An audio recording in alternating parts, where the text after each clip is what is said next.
தலைவர் 173 ரஜினியோடைய இந்த படம் தொடர்பாக புதிய தகவல்கள் வெளியாகி ரசிகர்களின் எதிர்பார்ப்பை அதிகரித்து வருது. முன்னதாக சுந்தர் சி இந்த படத்தை இயக்குவார் என எதிர்பார்க்கப்பட்ட நிலையில் தற்போது பார்க்கிங் ராம்குமார் பாலகிருஷ்ணா இந்த படத்தை இயக்க வாய்ப்பு இருக்கிறதா சொல்லப்படுகிறது. இதற்கான அதிகாரப்பூர்வமான அறிவிப்புக்காக ரசிகர்கள் வெறித்தனமாக காத்திருப்பில் இருக்காங்க. இந்நிலையில் தலைவர் 173 பற்றிய புதிய தகவல் ஒன்று கவனத்தை ஈர்த்துட்டு வருது. அதாவது சமீப காலமாக ரஜினியின் படங்களுக்கு தொடர்ச்சியாக அனிருத் ரவிச்சந்தர் இசையமைச்சிட்டு வராரு. தலைவருக்கு ஃபேன் பாய் சம்பவமாக மியூசிக் போட்டு கலக்கி கொண்டிருக்காரு. இதனால் தலைவர் 173 படத்திற்கும் அவரே இசையமைப்பார் என எதிர்பார்க்கப்பட்டது. ஆனால் தற்போது இதில் மாற்றம் ஒன்று ஏற்பட்டிருக்கிறதா தகவல்கள் வெளியாயிருக்கு. அதன்படி ரஜினியின் அடுத்த படத்திற்கு சாய் அபயங்கர் இசையமைக்க உள்ளதாக சொல்லப்படுகிறது. பிரதீப் ரங்கநாதனின் டியூடிற்கு இசையமைத்த இவர் சூர்யாவின் கருப்பு படத்திற்கும் இசையமைச்சிருக்காரு. தொடர்ந்து முன்னணி நடிகர்களின் படங்களில் கமிட் ஆகிட்டு வராரு சாய் அபயங்கர்.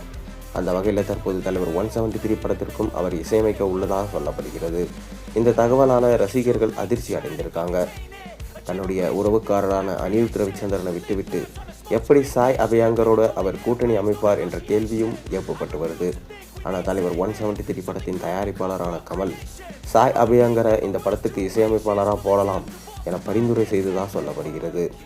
முன்னதாக சுந்தர் சி இயக்கத்தில் ராஜ்கமல் ஃபிலிம்ஸ் தயாரிப்பில் தலைவர் 173 உருவாகதான் இருந்தது.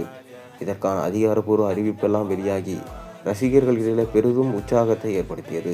ஆனால் ரஜினிக்கு கதை பிடிக்காத காரணத்தால் இந்த படத்திலிருந்து சுந்தர் சி விலகினார்.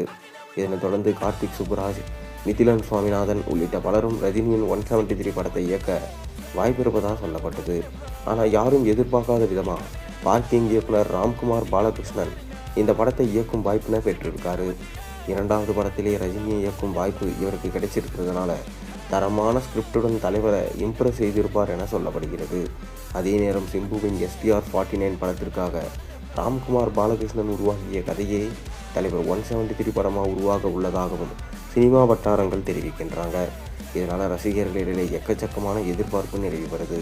அதோடு இந்த படம் தொடர்பாக அதிகாரப்பூர்வமான அறிவிப்பு ரஜினியின் பிறந்த நாளான டிசம்பர் 12ஆம் தேதி வெளியாகும் என எதிர்பார்க்கப்படுகிறது. இதனிடையில் நெல்சன் திலீப்குமார் இயக்கத்தில் உருவாகி வரும் ஜெயிலர் 2 படத்தில் மும்மரமாக நடிச்சிட்டு வராரு ரஜினி. ஏகப்பட்ட நட்சத்திரங்களோட பெரும் எதிர்பார்ப்புக்கு மத்தியில் இந்த படம் உருவாகிட்டு வருது.